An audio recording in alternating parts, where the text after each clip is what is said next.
Te quería preguntar qué opinas, lo estabas un poco también comentando, tu punto de vista, no sé si la palabra es intrusismo, es decir, a lo mejor me puedo incluir, estas personas que no somos historiadores, que simplemente somos curiosos o que hemos descubierto a expertos como tú, otros expertos en historia de divulgación, que queremos dar un paso más allá, que perdemos ese miedo, esa vergüenza a tener voz. Eh, ¿Crees que a veces es un error que alguien empiece a hacer un podcast sin tener unas fuentes contrastadas, sin a lo mejor tener ese bagaje detrás? ¿Qué opinas sobre esto? Yo siempre he defendido desde el principio que cualquier persona puede ser un buen divulgador histórico, aunque no tenga la carrera de historia. ¿Por qué? Porque, para empezar, o sea, la carrera de historia no te hace historiador. Igual, o sea, yo lo comparo con, por ejemplo, el carnet de conducir, ¿no? O sea, Ujú. tener el carnet de conducir no te hace conductor. O sea, todos los que nos hemos sacado el carnet de conducir sabemos que cuando aprendes a conducir de verdad es cuando estás conduciendo tú solo, ¿no? Cuando no tienes al profesor de la autoescuela al lado que te puede decir cualquier cosa, te puede frenar, lo que sea. Entonces, pues esto es un poco igual. O sea, tener la carrera de historia no te hace historiador. O sea, al historiador le hace las buenas prácticas. Y esas buenas prácticas, evidentemente, se pueden aprender y se deben aprender con la carrera, pero no exclusivamente se pueden aprender con la carrera. O sea, yo creo que, sobre todo a nivel de divulgación, me refiero que yo, por lo menos, o sea, yo estudié la carrera de historia, pero no, o sea, no soy un historiador completo, digamos, entre comillas, en el sentido de que no hago investigación, solo hago divulgación. O sea, yo no voy a los archivos a investigar cosas, ni cosas de estas, ¿no? O sea, me refiero, yo solo hago divulgación. Yo me leo libros cualificados y a partir de esos libros elaboro, por ejemplo, artículos en mi web. O entrevisto, ¿no? A historiadores y arqueólogos en mi podcast. O sea, en ningún momento estoy haciendo investigación, no estoy creando contenido nuevo, no estoy aportando cosas al debate historiográfico. Lo único que estoy haciendo es divulgando el trabajo de otros. O sea, cuando me leo un libro, pues divulgo a ese autor. Cuando entrevisto a una persona, pues divulgo a ese historiador. Entonces, lo que hago es divulgación. Y esa divulgación la puede hacer tanto un profesional como un no profesional. Y de hecho, te diré que yo siempre he dicho y he defendido que hay un problema entre los profesionales de la historia. Y es que muchas veces se han encerrado en una torre de marfil y no han querido bajar a la sociedad. Me refiero a que se dedicaban, afortunadamente esto cada vez es más inusual, se dedicaban a hacer sus artículos académicos para que se los leyeran tres gatos, ¿no? De compañeros de despacho y demás, y en general no hacían ninguna divulgación porque pensaban incluso que hacer divulgación era denigrarse, era bajar al badro, ¿no? Era como humillarse. Hoy en día, afortunadamente, esta visión cada vez es más minoritaria y los académicos y profesores de universidad y todo tipo de historiadores normales, pues sabemos que hay que hacer divulgación y que es un deber moral, digamos, casi, de todo buen historiador. O sea, hacer divulgación porque de nada sirve la investigación y el debate académico si la sociedad no se entera de nada de lo que estamos debatiendo. Muy interesante lo que me comentas. Quería remarcar en un debate que estábamos comentando antes, que hiciste en ópera, que luego dejaré por debajo el enlace para que la gente lo pueda ver, porque creo que es 1 hora y media de auténtico oro, está muy chulo. Quería también comentarte, decías que has conocido a algunos profesores de historia, eminencias, profesores que con décadas de enseñanza, con unos contenidos en su cabeza brutales, pero que luego no eran buenos divulgadores. Es decir, eran capaces de memorizar y recitar lo que sabían, pero no mandaban el mensaje de una forma atractiva para que lo estaba escuchando y dijese, oye, esto me está interesando, cuéntame, háblame de esto sobre esto horas. Es decir, ¿crees que hay algún truco, alguna manera de de contar la historia que haga que la persona que la recibe diga, esto me interesa de verdad, cuéntame más. No es un rollo que me estás metiendo macabeo, que me estás memorizando. Es decir, ¿tienes algún truco en el que tú cuando divulgas entiendes que la gente lo está recibiendo de una manera diferente? Yo creo que la clave está en pensar que la persona que recibe esos conocimientos no tiene por qué saber tanto como lo que sabes tú. Me refiero, cuando divulgas, tienes que partir de la base de que el público puede ser un total ignorante a lo que tú le estás contando. Me refiero, yo no puedo, o sea, yo por ejemplo, ahora mismo, pues he tenido muchas lecturas y entonces, pues, conozco muchísimo la historia del Imperio Romano o de la República Romana. Pero yo, si hago divulgación, no puedo presuponer que el público sabe tanto como yo o que el público, pues, tiene conocimientos básicos. O sea, no, o sea, me refiero, si yo tengo que explicar qué es un cónsul, qué es un pretor, ¿no? Qué es la República Romana, cómo cayó la República Romana, qué era Julio César, qué es un imperator, qué es un princeps, pues lo hago, ¿no? Porque me refiero que a los historiadores nos pueden parecer conceptos súper básicos, súper generalistas, pero a lo mejor el público no los conoce. Entonces, yo creo que siempre tienes que partir de la base de que el público no conoce aquello de lo que tú estás hablando. Así que nunca puedes dar por presupuesto todo tipo de cosas. Y respondiendo a tu pregunta, yo creo que hay muchos profesores de universidad y bueno, historiadores en general, no solo profesores de universidad, que el problema es que, pues eso, no solo no, o sea, no solo no hacen divulgación, sino que incluso, digamos que denigran o humillan, ¿no?, a las personas que no tienen esos conocimientos básicos. O sea, yo me acuerdo, o sea, no voy a decir nombres, evidentemente, pero yo me acuerdo que estaba en la carrera y había profesores vamos, que se burlaban en nuestra cara de no ser, de no conocer cosas que supuestamente deberíamos conocer. Y es como en plan, oye, que, ¿sabes? Que yo vengo aquí a aprender, ¿sabes? Claro. Vengo aquí a la universidad a aprender, no a que te digas de mí. O sea, porque es que encima son conocimientos que no se imparten en los institutos. O sea, porque en los institutos se da una historia súper simplificada, súper simple, o sea, y súper inexacta en realidad, porque un problema es que los libros de texto están bastante obsoletos, la verdad. Entonces, me refiero que no se renuevan los libros de texto. Entonces, pues, los conocimientos suelen ser bastante anticuados, así que, digamos que llegas a la universidad con unos conocimientos de historia bastante superficiales y entonces, pues vengo aquí a aprender, no a que te rías de mí en mi cara. Pues entonces, yo creo que eso es un poco aspectos que tenemos que mejorar, pero que, como decía, afortunadamente son cada vez más minoritarios. Ahora que lo comentas, estuve otro día en casa de mis padres y me dio un poco por hacer un trabajo de ver qué había en el colegio. Y en casa tengo libros antiguos del EGB, de cuando estaba en el colegio, que no los hemos tirado, los tenemos ahí guardados. Y me dio por echar un vistacillo así por encima a mis libros de, no sé, de quinto EGB o por ahí, de historia, echándose un repasillo al tema que hablan de Roma en el colegio. ¿Qué recuerdo de que hablaban en el colegio? Me pongo a ver el libro y veo que la historia que cuentan de Roma, eh, a ver cómo lo explico. O sea, está bien, pero es una información ultra limitada, eh, muy sesgada y, claro, también de la época, ¿no? Hablamos de hace 20 años.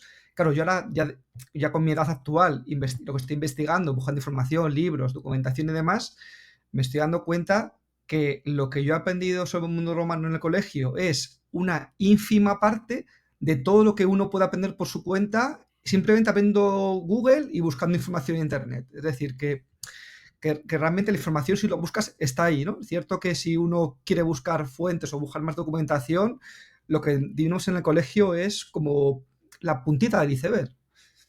Totalmente.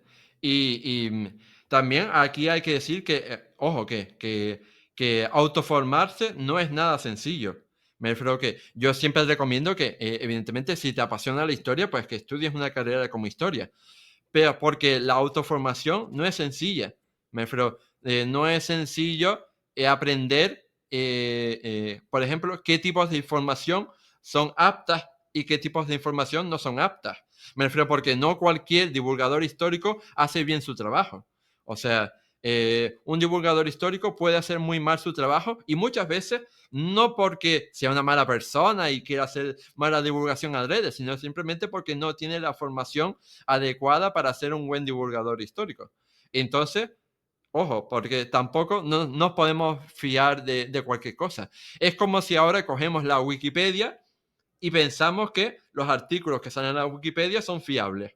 Pues no. O bueno, más adaptados, ¿no? O sea, ahora mismo con ChatGPT, ¿no? Pensamos que ChatGPT nos va a dar la solución a cualquier duda que tengamos. Y no, puede cometer bastantes errores y de bulto. O sea, yo me acuerdo que cuando salió el boom, ¿no? De ChatGPT, pues lo fui a probar y una de las cosas que le pregunté es, oye, ¿quién es el emperador Carlos V y el rey Carlos I de España? Y me dijo que era el hijo de los reyes católicos. O sea, no el nieto, el hijo. Y yo en plan, vale, pues fíjate tú, qué información tan rigurosa me La ha sacó de la dado Wikipedia, ¿no? ChatGPT. No sé de dónde lo sacó, pero eso es lo que me decía ChatGPT, que Carlos V era hijo de los reyes católicos. Ya, pues mira, qué riguroso ¿no? Ese motor de inteligencia artificial.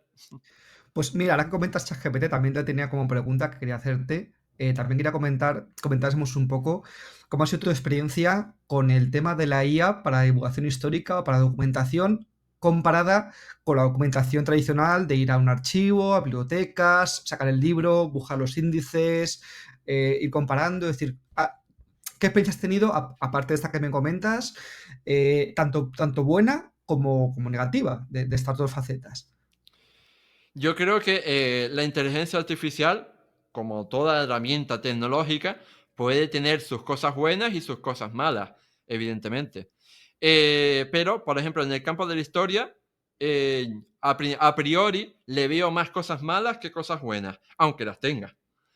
Por ejemplo, el tema es que, por ejemplo, cuando usamos una herramienta de inteligencia artificial de estas que te generan imágenes, ¿no? O que te generan vídeos, pues para generar esas imágenes o esos vídeos, la inteligencia coge información de Internet que puede estar mal. Entonces, si la fuente está mal, pues también la imagen que te genere va a estar mal, va a estar cejada. Entonces, yo he visto que muchas veces se utiliza la inteligencia artificial para, por ejemplo, hacer imágenes de la antigua Roma o de la Edad Media o de cualquier otra época y tira de bulos, tira de falsedades, de cosas bastante superadas, y es por eso, porque a lo mejor coge, o sea, como no discrimina las fuentes, no se da cuenta de qué es fiable y qué no es fiable, qué está actualizado y qué está obsoleto. Así que, pues eso, tú ponte dile a ChatGPT o a Midjourney o a cualquier inteligencia de estas que te genere una imagen de ciudadanos, de habitantes de la Edad Media y te los va a presentar como unas personas súper sucias, hediondas, ¿no? Que no se duchan nunca, ¿no? Con ropas grises, raídas, cuando sabemos que eso es totalmente falso. Me refiero que eso es un bulo bastante extendido, porque la gente de la Edad Media sí que se duchaba, sí que se aseaba, no iban sucios por todas partes, tenían ropas de color. Ujú. Entonces, pues, esos son los peligros de la inteligencia artificial, que ayudan a perpetuar bulos, ayudan a perpetuar fake news y falsedades de la historia. Y en cuanto a los aspectos positivos, pues hay algunos. Por ejemplo, sé que se están utilizando, por ejemplo, inteligencia artificial, por ejemplo, a nivel de paleografía. O sea, para enseñar paleografía, para enseñar a leer manuscritos antiguos, pues se está utilizando la inteligencia artificial para esa enseñanza. O incluso para descifrar manuscritos antiguos que tienen una letra tan endemoniadamente difícil que ni siquiera los expertos paleógrafos pueden descifrarla. Entonces, se utiliza una inteligencia artificial entrenada para descifrar esos manuscritos. Por ejemplo, me viene a la cabeza que había un manuscrito romano, creo que de Herculano, de la ciudad de Herculano, la que fue destruida junto a Pompeya, y ese manuscrito no se había podido descifrar hasta ahora. Y fue gracias a una inteligencia artificial que pudieron descifrar por fin que decía ese manuscrito hallado en Herculano. Yo, por ejemplo, en mi caso sí que he utilizado ChatGPT de forma muy básica para traducción de textos en inglés. Mi nivel de inglés es B2, que un poquito me defiendo, pero ya para leer textos más técnicos, más complejos, con un lenguaje un poquito más trabajado, pues sí que he usado ChatGPT para traducción de algún texto, y la verdad es que en ese caso me ha venido muy bien, ¿eh? La Sí. traducción al castellano, hacerlo más entendible, por esa parte muy bien. Y también te quería comentar, si me podrías decir qué errores más comunes has visto tú, has notado en los divulgadores. Me da igual que sean inexpertos o expertos, es decir, qué errores comete la gente para que intentemos evitarlos. ¿Cuáles son los 5 errores más comunes del divulgador que lo hace por pasión, lo hace con buena intención, pero que a lo mejor se está equivocando y no se está dando cuenta que se está equivocando? Hmm. Pues yo creo que puedo partir incluso de mi propia trayectoria personal para responder a esta pregunta. Porque claro, o sea, yo llevo haciendo divulgación histórica en Internet 11 años. Entonces, a través de esos 11 años, pues he mejorado mucho. Me refiero a que, evidentemente, tú coges un artículo mío de 2016 y es infinitamente peor que un artículo mío de 2025. Pero es que también hay escalas, ¿no? O sea, un artículo mío de 2018 es mucho peor que uno mío de 2025, pero a su vez es mejor que uno de 2016. Entonces, lo importante es ir mejorando con el tiempo y ser hoy mejor de lo que fuiste ayer y peor de lo que serás mañana. Entonces, eso partiendo de base. Y entonces, a partir de eso, pues, yo he detectado muchos fallos. Por ejemplo, no consultar la suficiente bibliografía a la hora de hablar de un tema. O sea, es muy típico, por ejemplo, hacer un artículo para tu web o lo que sea y solo consultar uno o dos libros. Entonces, porque tú te crees que solo consultando uno o dos libros, pues ya tienes información veraz, ¿no? Y fiable. Y no, o sea, te aseguro que no. Y no porque esos libros que tú has consultado no sean fiables, sino porque a lo mejor simplemente están un poco antiguas. Me refiero que a lo mejor en el año en el que se publicó ese libro sí era fiable, pero, pero si hace años que se publicó, a lo mejor en estos años que han pasado ha surgido nueva información que ha permitido desmentir eso que se decía en el libro. Esto pasa, por ejemplo, mucho con la arqueología. O sea, con las investigaciones arqueológicas. Todos los días, todos los años, se hacen nuevos descubrimientos arqueológicos que renuevan la historia y que complementan la historia y que hacen que muchos libros de historia pues queden, pues eso, un poco desactualizados simplemente porque en el momento en que se publicaron no tenían esos nuevos descubrimientos arqueológicos que se han hecho. Entonces, es bueno tener la mayor cantidad de bibliografía posible y cuanto más actual, pues mejor, para poder acercarnos de la forma más rigurosa posible a la historia. Eso por una parte. Otra parte, por ejemplo, sería consultar bibliografía solo en un idioma, ¿no? O sea, es decir, oye, es que yo solo consulto uno o dos libros porque es que sobre este tema solo hay uno o dos libros en español.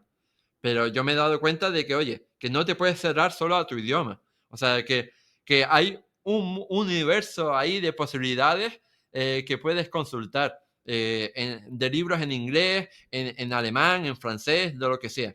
Y evidentemente yo no sé esos idiomas, pero he hecho como tú y he utilizado ChatGPT para traducir esos textos. Porque, vamos, yo todavía en el inglés me defiendo, pero no tengo ni papa de idea de francés, de alemán, de esas cosas. Y aún así he utilizado bibliografía de esos libros porque los traduzco sobre la marcha. Porque a lo mejor resulta que tengo que elaborar un artículo sobre tal personaje o tal cosa, y resulta que el libro ideal está en francés. Pues eso no me va a cortar. O sea, yo lo consigo y después ya me encargaré de traducirlo.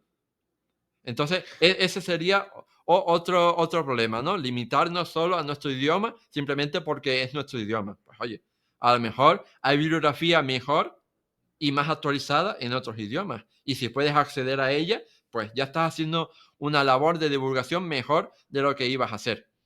Otra cosa, por ejemplo, es que eso yo lo he denunciado siempre, y es que el que se dedica a la divulgación histórica en Internet no le puede valer con hacer un contenido de calidad riguroso. Tienes que también saber venderlo. O sea, tienes que tener al menos unas nociones de marketing digital, de publicidad, para poder llevar tu contenido a la mayor cantidad de público posible. Tú, por ejemplo, estás empezando ahora este proyecto, este podcast. Pues no solo tienes que procurar que el contenido que impartas sea lo más riguroso posible, también tienes que preocuparte por aprender cuestiones de marketing digital y publicidad para poder llevar tus contenidos a la mayor cantidad de público posible. Porque date cuenta de una cosa, aquí nadie te va a regalar nada. O sea, me refiero, las visitas, las escuchas, las reproducciones no te van a caer del cielo. O sea, ni el algoritmo te va a beneficiar. O sea, aquí si no te las buscas tú, nadie te las va a regalar. Entonces, para buscártelas, pues tienes que conocer marketing digital para saber, oye, cómo me tengo que promocionar en las redes sociales, cómo tengo que promocionarme en Google, cómo tengo que promocionarme donde sea para poder conseguir atraer a la gente. Porque después ya, cuando eres conocido, pues ya la gente va a ti de forma pues automática, ¿no? Porque ya eres conocido. Pero mientras no seas conocido, tienes que buscarte las castañas por tu cuenta. O sea, yo ahora mismo, pues llevo 11 años, tengo una trayectoria, soy muy conocido. Entonces, por ejemplo, yo sé que publico un podcast y sin yo hacer absolutamente nada, ya sé que ese podcast va a tener 3.000 escuchas. O sea, sin hacer nada. Pues eso es porque ya tengo una comunidad detrás que me apoya, que está pendiente, que va a escucharlo, etcétera. Si publicara el mismo programa hace 5 años, no lo escucharía ni el tato, no lo escucharía nadie, porque no tenía esa comunidad detrás. Entonces, lo que te digo es eso, que no vale con hacer contenido de rigor, valioso, hay que también saber venderlo. Y eso es un aspecto en el que fallan muchos divulgadores, que se quejan incluso, que yo los he visto quejándose de que es que mi canal de YouTube no lo visita nadie, o es que mi web no la lee nadie. Pero después te pones a mirar y dices, oye, pero si esto es un cero a la izquierda en marketing, o sea, ¿de qué te quejas? ¿No? Digamos, ¿de qué te quejas? Y otra cosa que te recomiendo, que es un error que cometen muchos divulgadores, es no te politices. Me refiero, si tú vienes aquí a hablar de historia, pues habla de historia. Me refiero, no hables de política. Me refiero, no intentes usar la historia para hacer análisis político actual. O sea, todos tenemos ideologías, eso está claro. Todos tenemos ideología política y todos tenemos una serie de valores, ideas y demás. Pero si tú haces un canal de historia, un podcast de historia, lo que sea, no lo manches con la política. No lo manches. O sea, intenta permanecer lo más neutral, objetivo y apartidista posible. Porque ese es un defecto que tiene mucha gente hoy en día y siempre. O sea, que hacen contenidos para reafirmar su ideología, ¿no? Por ejemplo, si eres de izquierdas, siempre vas a hacer contenidos, pues yo qué sé, que hablen las glorias de la Segunda República, ¿no? O sea, o nunca vas a decir nada bueno del Imperio Español, porque evidentemente no podemos decir nada bueno del Imperio Español.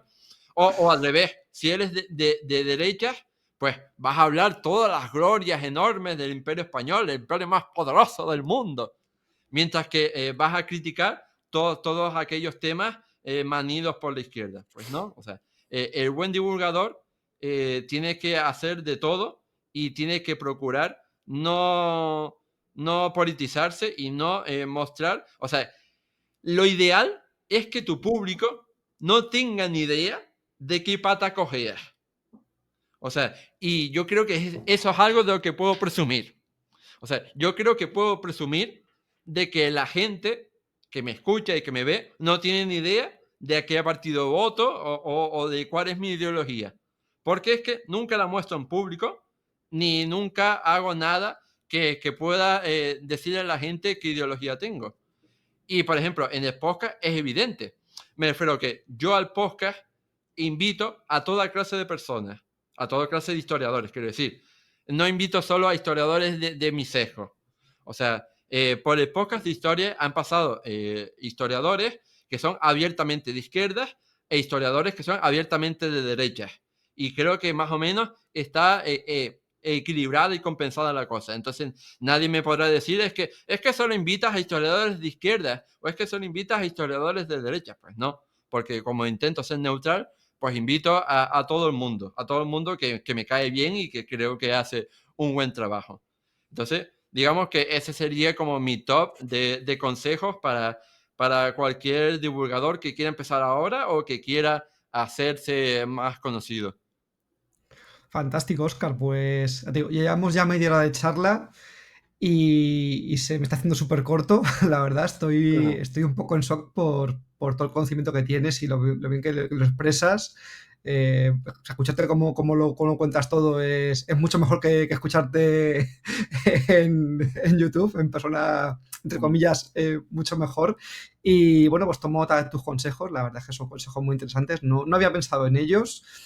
Sí había pensado en, bueno, un poco lo comentaba con la familia hace un par de días, que cuando empiezas a hacer todo esto, sin que tú quieras, como tú decías, ya eres divulgador, orador, community manager, webmaster, técnico de sonido, técnico de vídeo. Es decir, tienes o sea, no solamente es ponerte aquí y ponerte a hablar, sino es todo todo lo que engloba también para que el mensaje llegue bien y que la gente te escuche, porque al final lo que tú dices, tú puedes tener un buen mensaje, contarlo de forma súper interesante, amena, entretenida, con batallitas o como lo quieras contar, pero si no te escucha nadie, al final esto pues no llega a nada y no se divulga. La divulgación Sí, es comunicar y que haya gente detrás que quiera escuchar. Entonces, bueno, también es verdad que con el paso del tiempo, como ha sido tu caso, pues con los años, con trabajo, con una experiencia detrás, trabajando de forma correcta, pues la gente que te ido conociendo se quedan y saben lo que tú dices. Publicas un podcast y saben que lo que van a escuchar va a estar muy bien. No tienen dudas de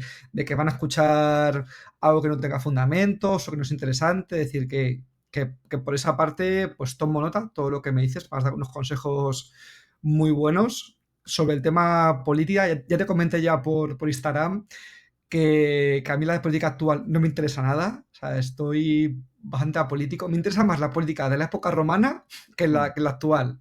O sea, me interesa más la pelea entre optimates y populares que lo que, que lo que pasa ahora. Entonces, bueno, por esa parte no tengo problema. Y sí que quería también preguntarte, porque en este caso tengo muchas ganas de hablar sobre Roma en profundidad. Me encantaría tenerte aquí horas charlando sobre todo el Imperio Romano, pero sé que tu tiempo es limitado. Y lo que me gustaría hoy es pues centrarme en la parte que creo que a mí y a la gente que nos escuche le puede venir muy bien, que es la parte de la divulgación, lo que hemos estado hablando hasta ahora, cómo expresarse mejor, cómo documentarse, cómo lo que cuentes tenga un rigor histórico. Creo que es la base de todo antes de pensar en de qué temas hablo de Roma, sino que lo que cuente realmente pues está bien contado o no son falacias o tiene detrás... o sea, no es, me meto en ChatGPT, oye, ChatGPT, cuéntame esta parte de Roma para que la cuente. O sea, creo que es importante y por eso, pues hoy me gusta que nos centremos en el aspecto divulgativo y de enseñanza, que creo que es un buen punto de partida y ojalá que estés disponible para siguientes episodios cuando tú tengas tiempo, que podamos hablar sobre más partes concretas de Roma, que me gustaría hablar sobre muchas de ellas, pero hoy te pido disculpas si solamente te estoy haciendo preguntas sobre tema de divulgación que considero que es una parte también importante, sobre todo para mí que estoy empezando y que qué mejor referente como tú, qué mejor padrino para tener este punto de partida, que los siguientes episodios que haga pueda estar orgulloso cuando los escuches, que digas, oye, me ha hecho caso y está trabajando bien. Yo creo que precisamente otro de los defectos del divulgador es la falta de constancia, que eso tienes que luchar contra ello y tienes que evitar que te pase. Me refiero, tienes que ser regular y tienes que ser constante. Me refiero, si, por ejemplo, si te planteas, oye, yo es que quiero hacer un podcast semanal, pues oye, todas las semanas tienes que estar ahí al pie de cañón, no puedes fallar. Me refiero, porque, ojo, que estos son datos, esto que voy a decir, son datos ciertos, son datos verosímiles y fiables. Creo que era 7 de cada 10 podcasts que se abren no llegan al episodio 10. O sea, el 70% de los podcasts abandonan antes del episodio 10. O sea, para que te hagas una idea. ¿Por qué sucede esto?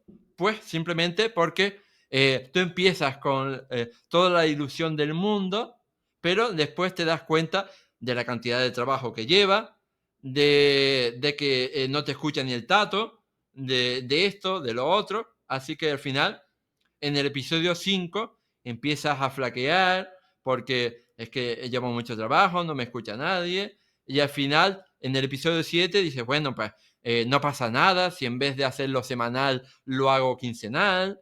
Y después al final terminas por abandonar porque dices, es que no me está dando ningún resultado y me lleva demasiado tiempo y no tengo tiempo libre y tal. El 70% de los podcasts no llegan al episodio 10. Así que Esperemos poder cumplir el episodio 11. ya estarías en la minoría, ya estarías en la minoría. Entonces, lo que te recomiendo es tener una constancia, unos hábitos que te puedas autoponer y que tampoco sea, o sea, me refiero, una imposición. Me refiero que de momento sabemos que no vas a ganar dinero con esto. Así que, por lo menos, hacerlo por placer, ¿no? Por pasión. Entonces, digamos, ponerte unos objetivos que sean factibles y que puedas cumplir con ellos. O sea, no ponerte un podcast semanal, por ejemplo, si sabes que no vas a poder cumplirlo. O sea, siempre tienes que tener una regularidad, una constancia y apostar por ello, porque muchas veces es la regularidad y la constancia la que te lleva al éxito. O sea, si tú coges, si ahora mismo yo te enseñara las estadísticas de mi podcast en Spotify, pues te sorprenderías, porque lo empecé en 2021, a finales de 2021, y entonces en Spotify por lo menos el podcast se escuchaba poco. O sea, tú ves la estadística y se escucha poco, ¿no? O sea, la gráfica está muy baja. Y después, a finales de 2023, cuando ya lleva 2 años en el podcast, empieza a hacer y ascendió muchísimo. O sea, y no ha parado de ascender. Quiero decir con esto que a mí me empezó a escuchar la gente cuando llevaba 2 años publicando podcast todas las semanas. Entonces, quiero decir con esto que muchas veces la constancia se premia. Bueno, la mayoría de veces la constancia se premia y sobre todo si esa constancia va aparejada de buenos contenidos. Entonces, yo te recomiendo que no desistas y que siempre no solo hagas buen contenido, sino que trates de mejorar y siempre tengas la duda, la cuestión de, oye, ¿qué puedo hacer para mejorar? ¿Qué puedo hacer para que el próximo episodio sea mejor que el anterior? ¿Qué puedo hacer? Siempre haciéndote esa pregunta. Yo tengo que añadir, a lo mejor tú no eres consciente de lo que para mí es importante este episodio y que tú hayas aceptado pasar este tiempo conmigo, para mí es muy importante porque yo te veo como una eminencia, como un titán del mundo de la historia y que tú hayas accedido a dedicar este tiempo conmigo, una persona, no me conoces, o sea, no me conoces en persona, acabo de empezar, como quien dice, hace 2 días. Y que tú me has dado esta oportunidad, eh, no va a hacer que yo haga mejores episodios, pero sí va a hacer que yo tenga esa motivación extra para hacer los siguientes que vaya a hacer con las máximas ganas posibles. Entonces, antes de continuar con esta charla, quería darte de nuevo las gracias, porque no todo el mundo, seguramente recibirás pues, muchos mensajes, muchos emails, muchas propuestas, y que hayas decidido pasar estas horas de sábado conmigo aquí charlando sobre divulgación, sobre historias, sobre consejos de cómo tanto yo como otras personas que nos escuchen pueden mejorar o se pueden iniciar en el mundo de historia de divulgación, pues dice mucho sobre ti. Así que de nuevo muchas gracias por esto, porque te digo, para ti a lo mejor es una charla más, pero para mí es el principio de algo grande. Así que antes de seguir con las preguntas, pues yo quería darte las gracias y hacer hincapié en que también hay que volar no solamente lo que uno sabe como historiador, sino también lo que uno también aporta como persona. Y en este Pues, caso creo que tú, además de ser un crack en historia, pues también se ve que eres una buena persona. Entonces, desde aquí, desde Madrid, muchas gracias. mm, no hay de qué. Y bueno, yo lo hago también porque creo que todos hemos sido novatos alguna vez, todos hemos sido novatos, principiantes, así que todo el mundo se merece una oportunidad. Dos a lo mejor no, pero una por lo menos sí. Para el episodio 11 veremos a ver si hacemos ahí un especial, superar la parte complicada. Sí, Bueno, entonces, pues por lo menos una oportunidad sí se merece todo el mundo para demostrar ¿no? al mundo lo que es capaz de hacer. Y todos hemos sido principiantes, todos hemos sido novatos. Entonces, yo creo que vamos, que tampoco nosotros no nos podemos poner en esa posición de élite de, no, es que yo con la chusma no me mezclo. No, pues yo creo que siempre y cuando, pues eso, lo haga en mi tiempo libre, yo en mi tiempo libre puedo hacer lo que quiera. Entonces, si ahora mismo podría estar, pues eso, tumbado en el sofá viendo una serie en HBO, pero oye, pues digo, pues también pues me interesa conocer a gente nueva y me interesa pues apoyar a un divulgador que tú no sabes qué puede pasar el día de mañana. ¿Vale? Porque a lo mejor resulta que este chico de aquí a 2 años es un divulgador súper famoso, me refiero, que tiene miles de escuchas, tiene miles de seguidores, y a lo mejor tú fuiste el primero que creyó en él. Así que Ujú. yo creo que eso también es bonito por esa parte. Pues sí, la verdad es que no lo hace todo el mundo. Yo entiendo que siempre es más atractivo hablar con gente que ya o tiene muchos seguidores o que tiene algo que contar que sea muy interesante. Entiendo que es la norma normal, pero ya te digo, te agradezco que en este caso me hayas dado esta oportunidad y bueno, voy a aprovecharla. Mm. Pues te hago otra pregunta más que tenía que también aquí apuntada sobre cómo empezar a estudiar, vamos a decir, Roma o historia. Te iba a preguntar, ¿cuál es tu recomendación para esas personas que quieren estudiar, vamos a hablar en este caso sobre Roma, pero tienen poco tiempo para dedicarle, pero mucho interés? O sea, que por temas de trabajo, vida laboral, no se puede empezar una carrera de historia, pero sí quieren en su tiempo libre aprender sobre Roma. ¿Qué recomendarías tú sobre esto? Pues ya nos estás viendo. O sea, yo lo que recomiendo es que consuman contenidos de calidad en Internet, contenidos de calidad como historia, como mi podcast y demás. Porque una cosa muy buena de los podcasts es que son muy versátiles. Me refiero que los puedes escuchar en cualquier contexto. O sea, por eso triunfan tanto los podcasts en general, porque los puedes escuchar conduciendo, los puedes escuchar cocinando, limpiando, ¿no? Haciendo ejercicio en el gimnasio. En cualquier contexto puedes escuchar un podcast. Y me refiero que tiene más éxito incluso que el vídeo, porque al menos el vídeo te exige que lo veas, ¿no? Que deposites tus ojos en ese contenido. Mientras que el podcast no. O sea, el podcast puedes hacer cualquier cosa mientras lo vas escuchando en tus auriculares. Puedes ir corriendo, ¿no? Haciendo running, o puedes, eso, conducir, puedes estar fregando los platos, da igual. En cualquier circunstancia puedes ponerte un podcast y aprender esa historia de Roma que tanto te gusta y que no has tenido la oportunidad de aprender de forma más profesional. ¿Y qué errores crees que comete la gente al comenzar a estudiar Roma? ¿Cuáles son los errores más comunes que puede cometer la gente que empieza a estudiar este tan apasionante imperio antiguo? Pues muchos. O sea, Pues para empezar, pues eso, leerse bibliografía, por ejemplo, que está obsoleta o que está, pues eso, muy anticuada. Y oye, que es muy difícil darte cuenta de cuando una información es fiable o no es fiable. Simplemente porque tienes que estar al día. O sea, tienes que estar al día de la información, tienes que estar al día de la arqueología y demás para darte cuenta de cuando una información está desactualizada. Pero bueno, hay cosas fáciles de detectar. Por ejemplo, tú no puedes coger a Edward Gibbon, que escribió en el siglo XVIII, si no me equivoco, y pensarte que los escritos de Gibbon del siglo XVIII sobre la antigua Roma pues son rigurosos, ¿no? Evidentemente. Porque, oye, no se ha escrito poco desde el siglo XVIII sobre la antigua Roma. Entonces, cosas así, ¿no? Pero bueno, no hace falta ser tan extremista. O sea, mucha gente, por ejemplo, usa a Isaac Asimov para aprender sobre la antigua Roma.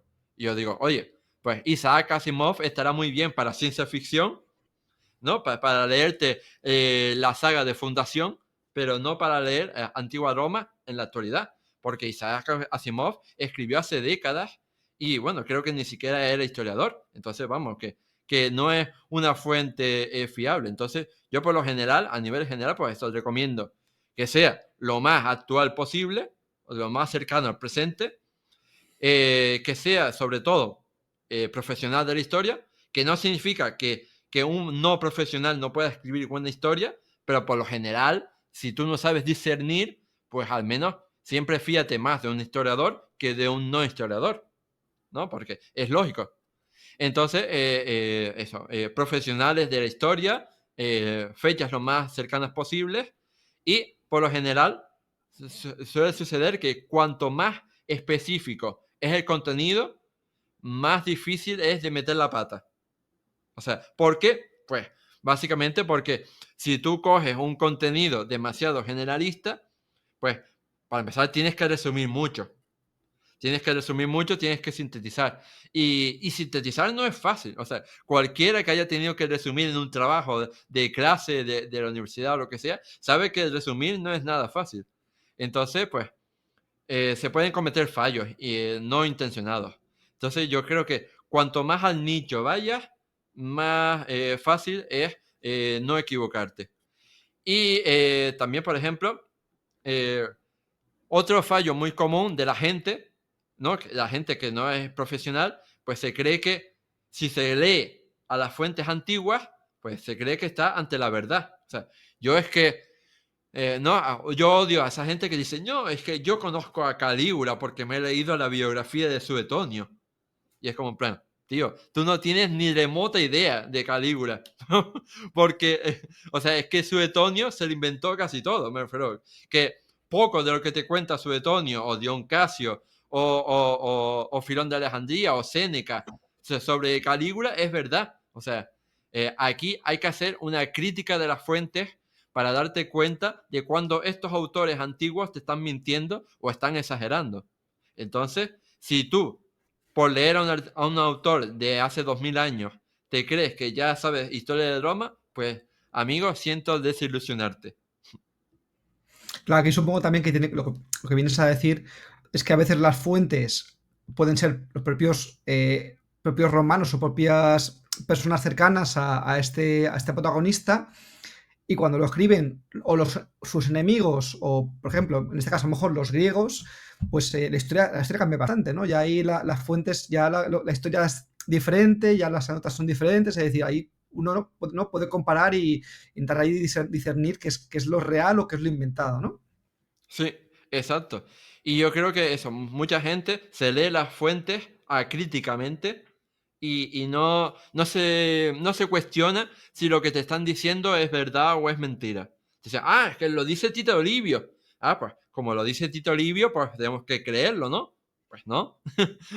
Tito Livio, Plutarco, Dion Casio, Suetonio o quien sea. O sea, las fuentes pueden mentir, pueden exagerar y es labor del historiador es darte cuenta de cuándo te están tratando de mentir, cuándo te están tratando de exagerar, de manipular. Por ejemplo, el que mencioné ahora es un ejemplo paradigmático. O sea, la gente hoy en día cree que Calígula era un emperador malvadísimo, loquísimo, ¿no? Depravado, asesino, genocida, ¿no? O sea, todas las cosas malas las tenía Calígula. Pero la realidad es que no. O sea, que Calígula no era tan malo, o sea, ni de lejos, como nos lo han querido vender las fuentes. ¿Por qué? Porque, oye, hay historiadores en el siglo XXI que han estudiado la figura de Calígula y se han dado cuenta de que ni era malvadísimo, ni estaba loquísimo, ni era un depravado, ni no sé qué, ni era un asesino, tal y cual. Y oye, ¿y por qué se creía eso hasta ahora? Pues porque las fuentes escribieron un relato sobre el negro legendario de Calígula por motivos diversos, cada uno tenía sus motivos, pero el caso es que escribieron una leyenda negra de Calígula bastante gorda y entonces pues la gente se lo ha creído siempre porque es que lo dicen las fuentes. Y no fue hasta el siglo XX cuando los historiadores empiezan a cuestionarse, oye, que aquí esto no me encaja, esto no me encaja.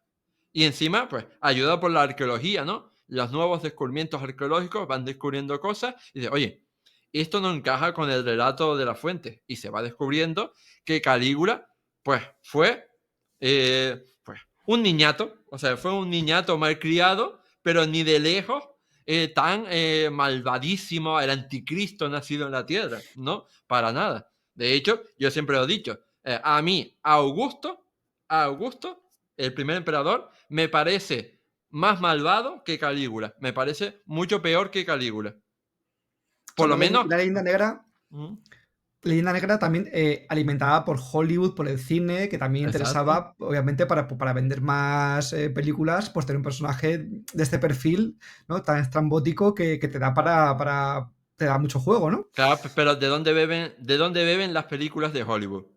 De las fuentes antiguas. Y ahora que me has comentado el personaje de Calígula, también Augusto, tengo aquí una pregunta que viene un poco al caso, ya entrando un poquito más en Roma, que obviamente algo de Roma te iba a preguntar, no solamente iba a ser Mm. de divulgación y de estudios, también quería también un poquito entrar en materia por encima. Quería también saber tu opinión de qué emperadores o figuras históricas de Roma te parecen a ti más malinterpretadas o mitificadas, quitando, por ejemplo, a todos los que me has comentado. Mm. O también si Pues, los quieres incluir. ¿sabes lo que pasa? Que no solo sucede en la antigua Roma, sucede en toda la historia. O sea, cualquier persona que se lleve mal con aquellos que escriben la historia va a quedar mal para la historia. Me refiero que no sé si has escuchado este dicho de que, oye, que la historia lo escriben los vencedores. Pues Sí, no, claro. eso es falso. Eso es falso, porque, bueno, ahí tienes la prueba, ¿no? ¿Cuántos emperadores romanos tienen la leyenda negra a sus espaldas? Pues muchos. Oye, y ellos fueron los vencedores. Y aún así tienen esa leyenda negra que les ha hecho pasar mal a lo largo de la historia. Tienes no solo a Calígula, tienes por ahí a Nerón, a Cómodo, a Domiciano, ¿no? A un montón de emperadores famosos de la historia de Roma que tienen una leyenda negra detrás, pero que después los estudias y te das cuenta de que, oye, que no fueron tan malos y que se han perpetuado esos bulos, esa desinformación, por ejemplo, eso, a raíz del cine de Hollywood. O sea, ¿quién después de ver Gladiator va a defender a Cómodo? Pues todo el mundo se pensará que Cómodo era malvadísimo porque mató a Russell Crowe. Entonces, evidentemente no van a pensar nada bueno de él. Pero una vez que lo estudias, pues puedes poner al personaje en su contexto. Y bueno, te pongo otro ejemplo, no de Roma. O sea, seguramente todo el mundo pensará que la hija más famosa de Isabel la Católica estaba loca, ¿no? Juana la loca, ¿no? Ujú. Ha pasado así a la historia, como Juana la loca. Pero una vez que estudias su biografía, te das cuenta de que Juana no estaba loca, de que la hicieron pasar por loca para incapacitarla y no permitirle reinar, pero que ella no estaba loca. Y aún así la seguimos llamando Juana la loca. Pues, oye, no, esta mujer es Juana I de Castilla, manipulada por su padre, por su marido y por su hijo.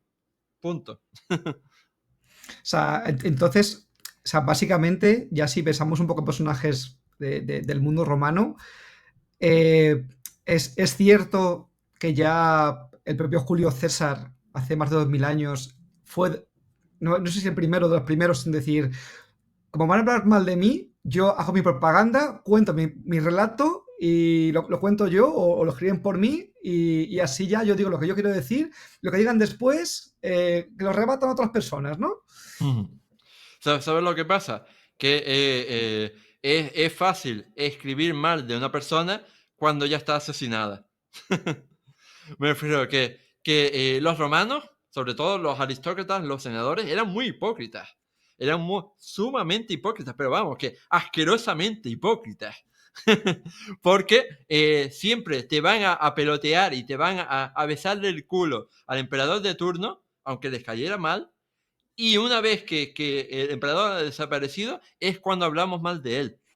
O sea, bueno, o sea, no quiero ser repetitivo, pero vamos, que Calígula es el ejemplo paradigmático. O sea, Calígula hasta su último día fue totalmente peloteado, totalmente reverenciado por los aristócratas, por los senadores, que lo odiaban muchísimo en el fondo, pero que no querían manifestarlo, evidentemente, porque valoraban mucho su cargo, ¿no? Entonces no querían criticar al poderoso, al contrario, le peloteaban para que les ascendiera.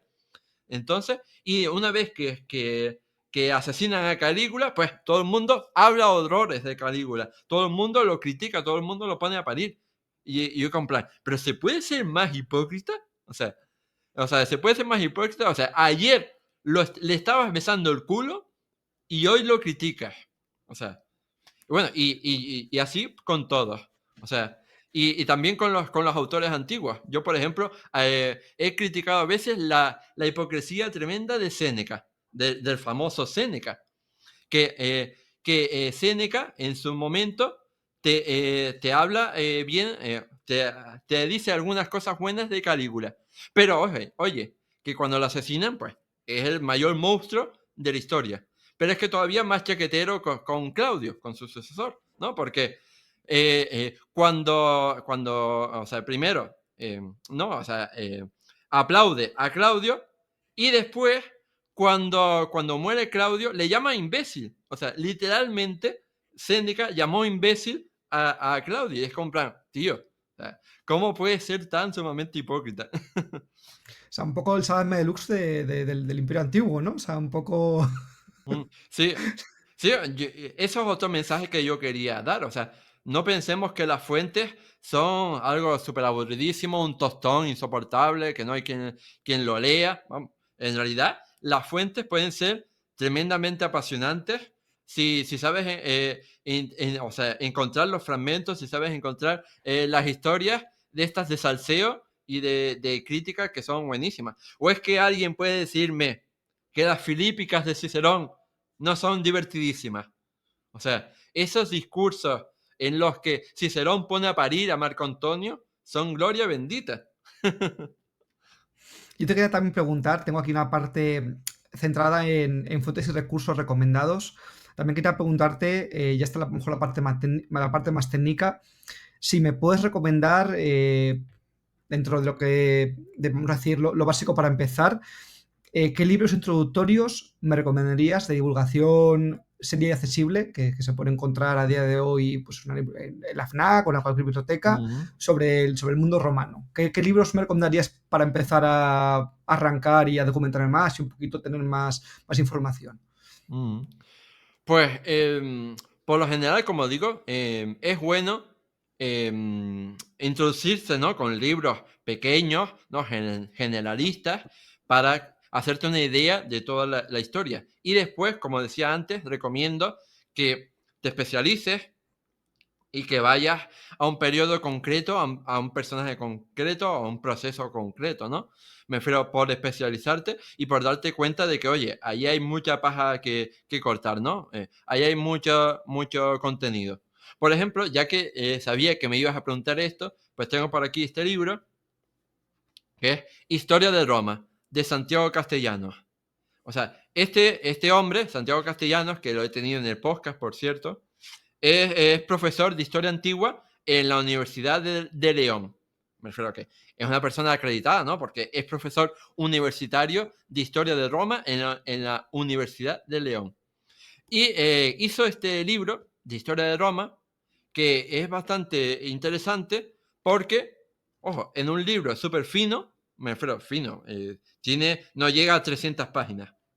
Entonces, en un libro de menos de 300 páginas, te resume los 1000 años de historia de Roma, por lo menos hasta la caída del Imperio Romano Occidental.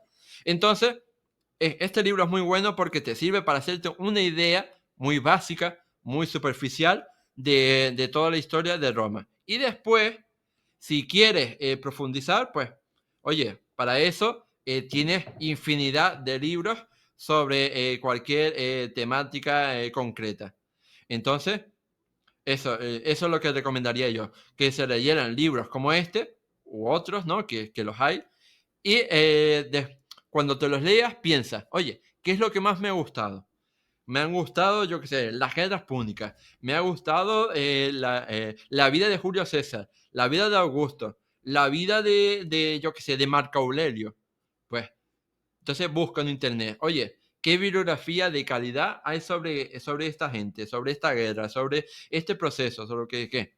Entonces, pues, voy profundizando cada vez más. Y siempre partiendo eso, buscando el criterio básico, ¿no? De que sea personas de acreditada trayectoria. Me refiero a que, por ejemplo, que sean profesores universitarios, o sean historiadores de renombre, o sean arqueólogos, o sean filólogos clásicos, que también hacen un buen trabajo, o sean divulgadores no profesionales, o sea, no profesionales de la historia, pero que tengan un currículum bastante impresionante. Por ejemplo, aquí se me viene a la cabeza un ejemplo paradigmático, que es mi amigo Mario Agudo Villanueva. Mario Agudo Villanueva no es historiador, o sea, no estudió historia, pero sin embargo es una autoridad en lo que se refiere a Alejandro Magno y a la antigua Macedonia. Y es una autoridad reconocida, o sea, todo el mundo reconoce que Mario Agudo Villanueva es una autoridad en Macedonia. Y no es historiador, pero, oye, que tiene un currículum detrás bastante impresionante. Entonces, darnos cuenta de eso, de que no vale cualquier periodista random que se levantó hoy y decidió escribir un libro de historia de Roma. No, por favor. Alejémonos de la gente que hace sensacionalismo y que hace pues eso, contenido politizado para reafirmar su ideología. Por lo general, eso, te recomiendo solamente historiadores profesionales o divulgadores de acreditada trayectoria profesional.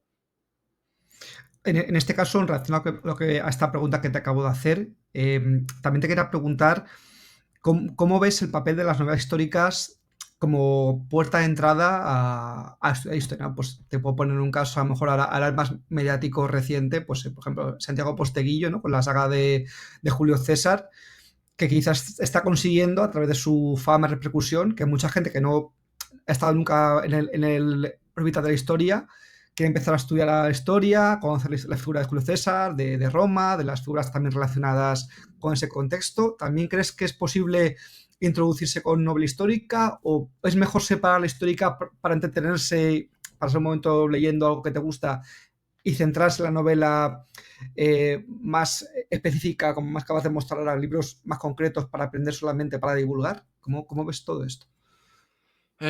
Aquí hay un melón muy importante que hay que abrir. Y es que, oye, que como tú dices, hay que separar. Es imprescindible separar. O sea, pero separar en tu cabeza.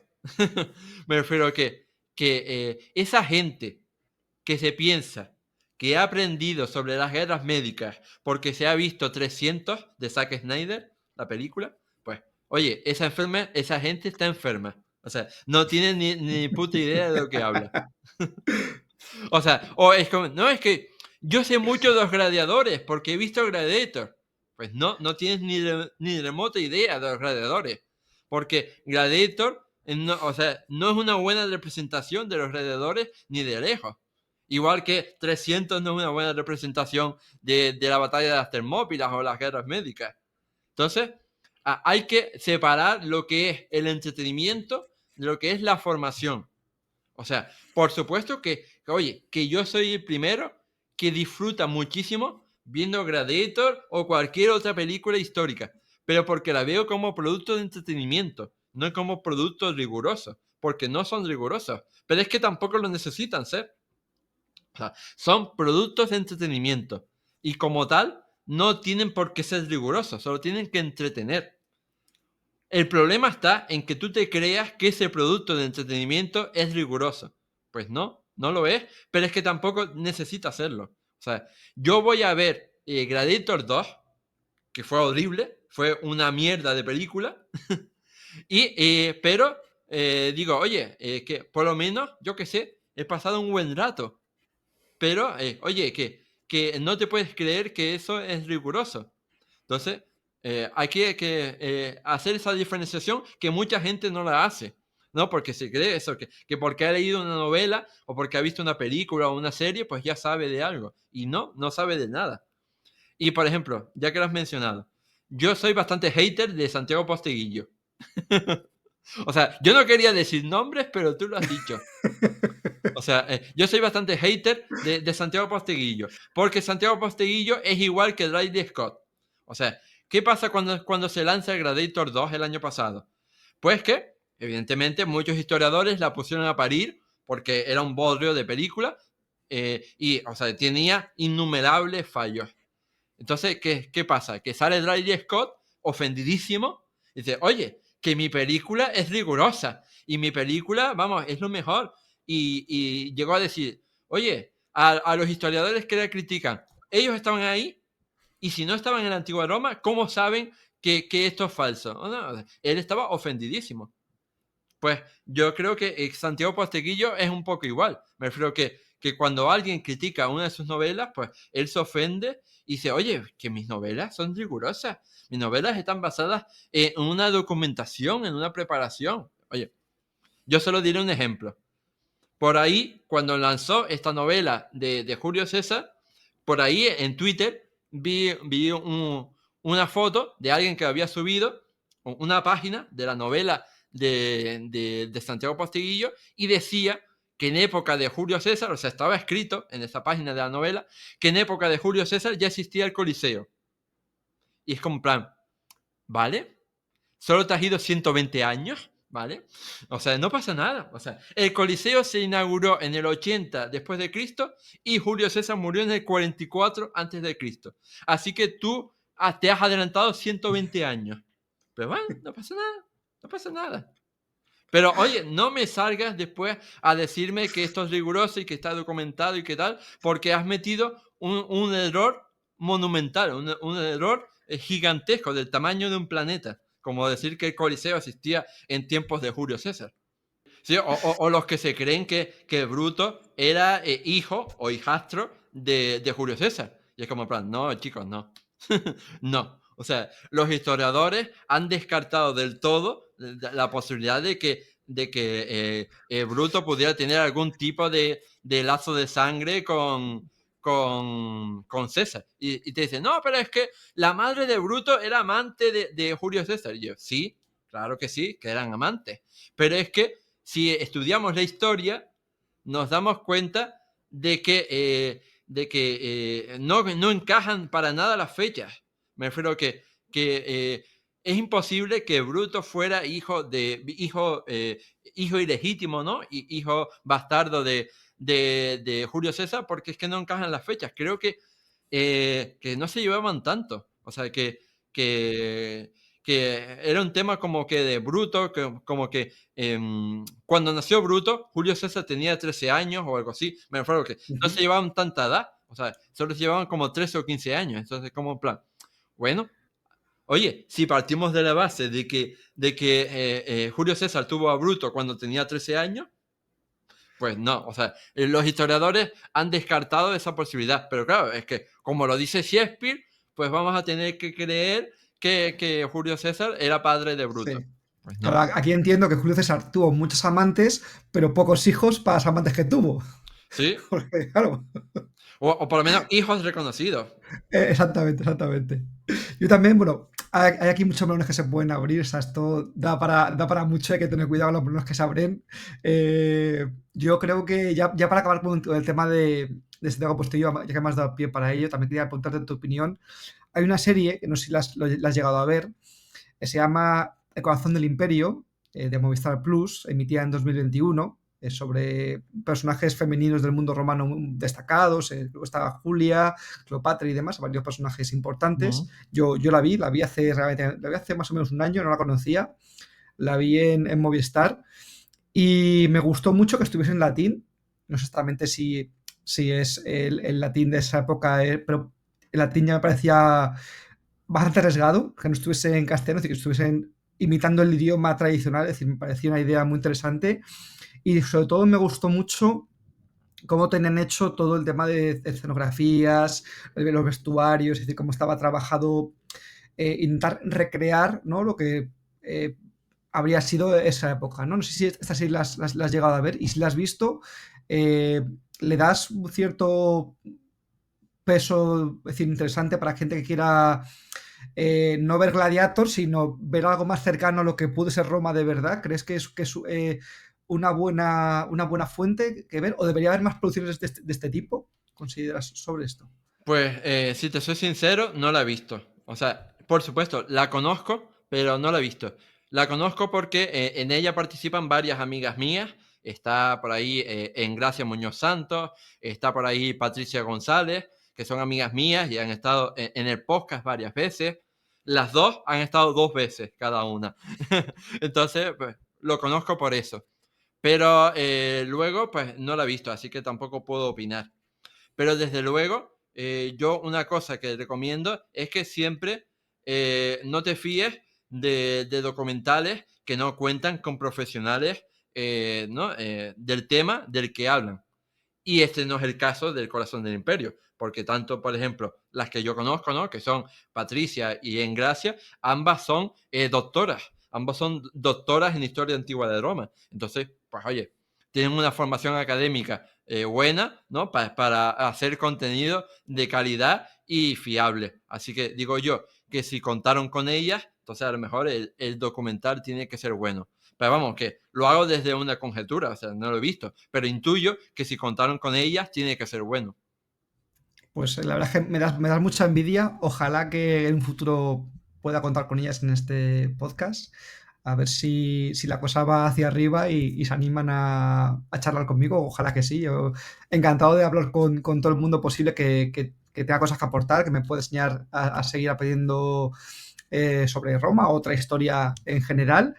Y también te quería hacer un par de preguntas más, no te quiero quitar mucho más tiempo. Yo estaría contigo aquí hasta la hora de la cena, pero entiendo que también hay que disfrutar de la tarde de cada uno, así que voy a intentar no quitarte mucho más tiempo. Tengo un par de preguntas más que me gustaría hacerte. Una de ellas, también la has comentado un poco ante todo el episodio, pero si quieres ser un poco más concreto, es sobre cómo mantener la motivación de estudiar historia por cuenta propia. O sea, el punto clave que Mm. consideras que es el más importante. Mm. Yo creo que la motivación te la da la gente, o sea, los seguidores. Evidentemente, si yo no tuviera el apoyo de mucha gente, pues no habría estado 11 años divulgando, ¿no? Y los que me quedan. Entonces, sin apoyo de la gente es imposible estar 11 años creando contenido. Entonces, eso es importante. Es importante, sobre todo, ¿no? Al principio, empezar a crearte tu comunidad, empezar a crearte una audiencia que te escuche, que te comente, que te comparta, que te felicite, que te diga cosas a mejorar, etcétera.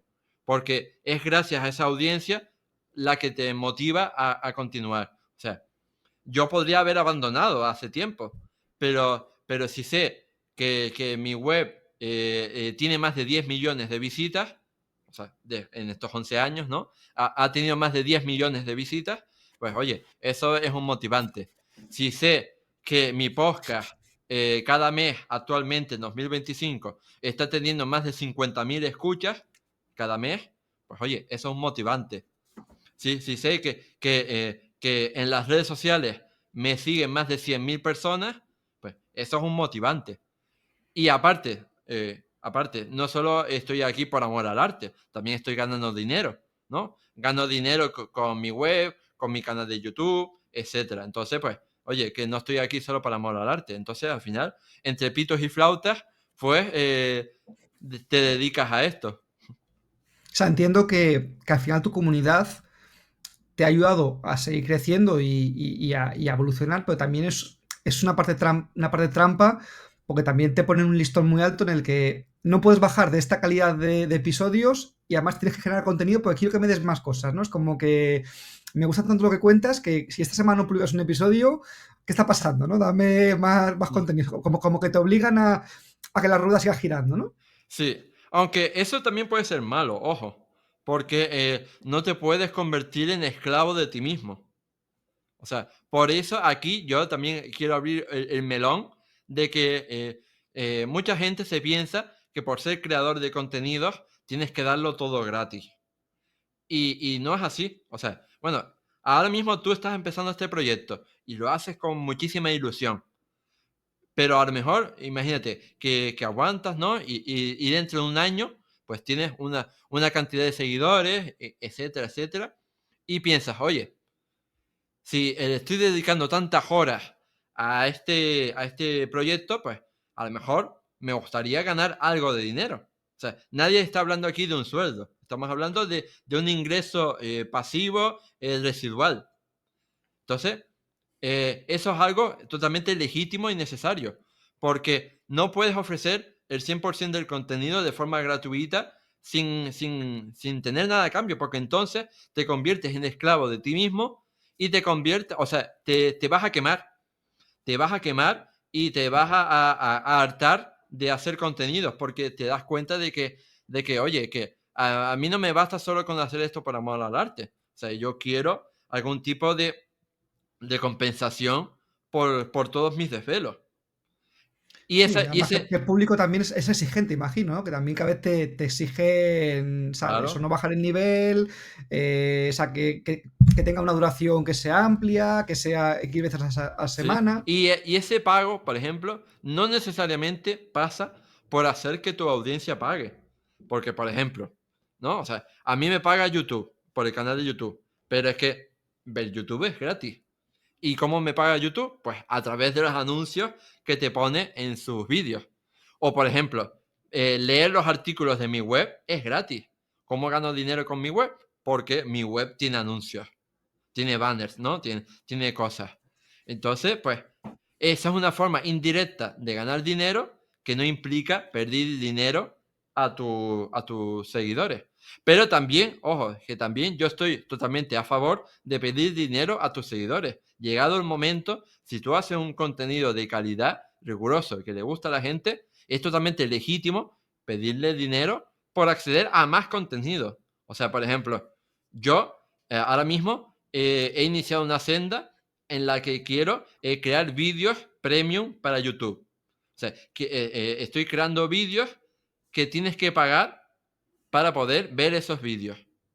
Y quiero que la gente, pues eso, pague por ver esos vídeos porque, oye, si te gustan mis vídeos, si te gustan mis podcasts, pues la mejor manera de apoyarme no solo es darme un like, es también hacer ese pequeño pago que es mínimo y que sirve para poder seguir yo creando contenidos de calidad. Pues estoy de acuerdo contigo. Yo también creo que uno puede hacer las cosas por ganas, por pasión, por querer divulgar, pero al final el tiempo también pues es dinero, uno tiene que también que comer, que trabajar para poder pagar otras cosas y oye, pues a veces esa ayuda pues te permite tener un mejor micrófono, mejor cámara, tener más tiempo para poder dedicar a estudiar, pues todo eso al final también es en beneficio de esas personas que te siguen, ¿no? Al final eh, están contribuyendo con algo seguramente pequeño y entre muchas personas hacen que para ti sea algo importante y también sientas también retribuir tu trabajo, ¿no? Que no sea solamente, como tú dices, el like o el comentario de, oye, enhorabuena por el episodio, sino que también te permitan, pues, seguir creciendo, ¿no? Porque también te quería preguntar, ¿cómo te ves tú de aquí a 10 años? O sea, ya han pasado 10 años desde que empezaste, ¿cómo te verías o qué te gustaría conseguir de aquí a 10 años en tu trayectoria? Pues me gustaría seguir aquí y me gustaría vivir exclusivamente de la historia y de la divulgación histórica. O sea, ahora mismo, o sea, gano dinero, pero no es suficiente, me refiero, no gano un sueldo, me refiero, no llega a un sueldo mensual. Entonces, evidentemente, me gustaría o sea, eso lo quiere conseguir a corto plazo. O sea, pues para eso estoy haciendo contenidos premium. Entonces, a medio plazo me gustaría ya ganar un sueldo con ello y poder vivir exclusivamente de la divulgación histórica y no solo eso, sino pues expandirme, ¿no? O sea, publicar libros físicos, ¿no? Publicar libros físicos, ¿no? Que se puedan leer, que tengan mi nombre en la solapa. Por ejemplo, salir en la televisión o salir en un medio importante así para llegar a unas masas mayores. Entonces, así es como me veo yo, digamos. Pues estás en el camino adecuado. La verdad es que tienes las capacidades para conseguirlo. Vamos, yo ya te digo, estoy encantado de ser tu seguidor, de ser seguidor de tu contenido y de poder también pues, aprender más contigo aquí en persona. Ya hemos comentado al principio que ya eres el padrino de Ecos del Imperium. La verdad es que mejor padrino no podía tener. Y ya te hago la última pregunta ya para dejarte ya tranquilo que puedas disfrutar de lo que queda de fin de semana. Quería preguntarte ya para cerrar, ¿cómo ves el futuro de la divulgación histórica en plataformas como podcast, iVoox, Spotify y demás, y en YouTube? ¿Cómo lo ves desde tu experiencia actual? Pues creo que nos espera un futuro prometedor, un futuro bueno, porque lo que yo veo es que antes pues, no existía gran variedad, ¿no? Entonces, cuando no existe gran variedad, pues te tienes que conformar con lo que hay. Entonces, eso es bueno y es malo. ¿Por qué? Porque o sea, si hay poca variedad, pues entonces digamos que para ti es más fácil tener éxito porque no tienes competidores. Pero para el usuario es peor, porque el usuario, ¿no? El consumidor, pues tiene que conformarse con lo que hay. Y ahora mismo la competencia es feroz porque hay muchísimos más divulgadores históricos que hace 10 años, pero al mismo tiempo eso es positivo porque el usuario, el consumidor, pues tiene un mayor mercado, ¿no? Donde elegir qué contenidos quiere consumir. Y al mismo tiempo le permite pues discriminar a aquellos que no hacen buena divulgación histórica y centrarse en aquellos que sí hacen divulgación histórica. Y yo creo que a medida que los divulgadores pues vayamos haciendo contenido de calidad, pues formaremos al público, formaremos a la audiencia para que ellos mismos se den cuenta de cuando los políticos o los medios de comunicación les intentan mentir, les intentan vender un relato que no encaja con la realidad. Aquí la parte positiva que has comentado es que, aunque sea una competencia feroz, ya sabemos que 7 de cada 10 van a quedar por el camino. Así que, por esa parte, esperemos que en mi caso sea de esos de 3% que quede ahí, que siga adelante. Ojalá que sí. Yo, por mi parte, pondré todo mi empeño. Luego ya dependerá de muchos factores. Y también, antes de hacerte la última pregunta, me ha venido a la mente, también quería comentarte, no se me olvide, eh, ¿qué porcentaje ves tú importante cuando tú estás divulgando en tu portal, en tu podcast, en tu canal de YouTube y demás? ¿Qué parte es compartir o centrarse en la historia tal cual sabemos que pasó? ¿Y qué porcentaje es también opinión personal? Es decir, está bien que cuando divulgas introduzcas un poco lo que tú estás sintiendo o tus opiniones sobre esa historia que estás contando, o mejor centrarse en la historia que tú cuentas. ¿Cómo ves tú esto? Yo pienso que está mal, o sea, pero es mi opinión. Yo pienso que está mal introducir morcillas, ¿no? O sea, yo no introduzco ninguna opinión personal en mis artículos, o sea, por lo general, nada. O sea, no hago conjeturas, o sea, no intento rellenar lagunas con mi opinión personal, no. O sea, yo simplemente me dedico a coger los libros de referencia de un tema y divulgarlos y los contrastos, ¿no? Para ver qué tipo de información puede ser más fiable o más rigurosa. Y no introduzco ningún tipo de opinión personal. ¿Por qué? Porque desde el momento en el que tú introduces alguna opinión personal que no está contrastada por la investigación, ya estás por ahí introduciendo tu ideología. O sea, si tú eres de una determinada ideología, pues vas a intentar, digamos, adoctrinar, ¿no? Digamos, a tu audiencia, a tus espectadores, a tus lectores. Entonces, mejor, o sea, es que intentes, en la medida posible, mantener lo más separado posible tu yo personal de tu yo profesional. Claro, esta pregunta viene en relación a... A mí me gustaría, a lo mejor me estoy equivocando, tú también das también tu opinión. En mi caso particular, a mí me gustaría en mi podcast, o la intención que también yo tenía, era intentar explicar en los episodios qué podemos sacar o qué saco yo positivo de lo que estudio sobre Roma, el Imperio Romano, la parte buena que tienen ellos en la época actual. Es decir, porque cuando uno estudia la época antigua es porque algo bueno de que hay en el pasado se puede aplicar al día de hoy, ¿no? Entonces, mi intención, no sé, con mejor o menos acierto, era intentar sacar la moraleja positiva de lo bueno que hizo el Imperio Romano, que también tuvo cosas buenas y cosas malas, como ya sabemos, pero las cosas que en su momento fueron buenas y que a día de hoy también puedan ser buenas, ¿cómo podemos extrapolarlo a nuestro día a día de hoy? Es decir, ¿crees que esto es posible o entramos en terrenos pantanosos? Posible es, y no solo es posible, sino es necesario. Otra cosa es que sea tremendamente difícil. O sea, es tremendamente difícil. Mira, uno de los mayores defectos, uno de los mayores problemas que puede tener un historiador, que siempre lo decimos, un historiador o un divulgador histórico, es el presentismo. ¿Qué es el presentismo? Es mirar el pasado con los ojos del presente. O sea, ese es el mayor pecado, digamos, que puede cometer un historiador, digamos. O sea, tratar de trasladar tu ideología y tus valores del presente a el mundo del pasado.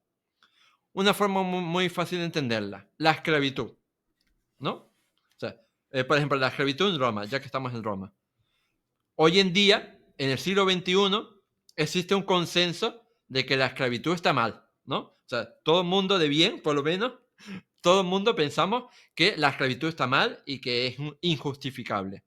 Pero ojo, que en la antigua Roma, no. O sea, en la esclavitud era una cosa totalmente normal, natural, un estatus jurídico como cualquier otra cosa.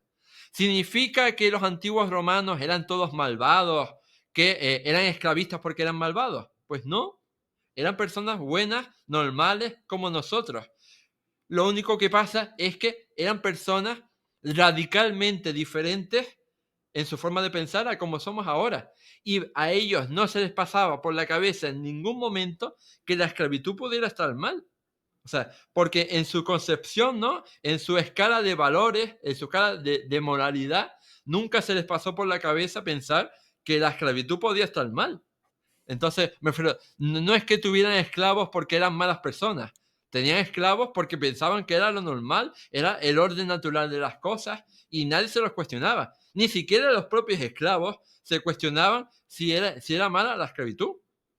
De Sí, hecho, era el rol que les tocaba y lo hacían lo mejor que sí, podían y ya está, de, servían de a sus hecho, amos. yo hace un par de meses hice una conferencia precisamente sobre el mundo de la esclavitud en la antigua Roma. Y yo creo que sorprendí mucho a mi audiencia porque les decía, es que incluso tenemos atestiguado el caso de esclavos que no quieren ser liberados. O sea, que el amo les dice, oye, te voy a liberar. Y el esclavo le dice, no, por favor, no me liberes.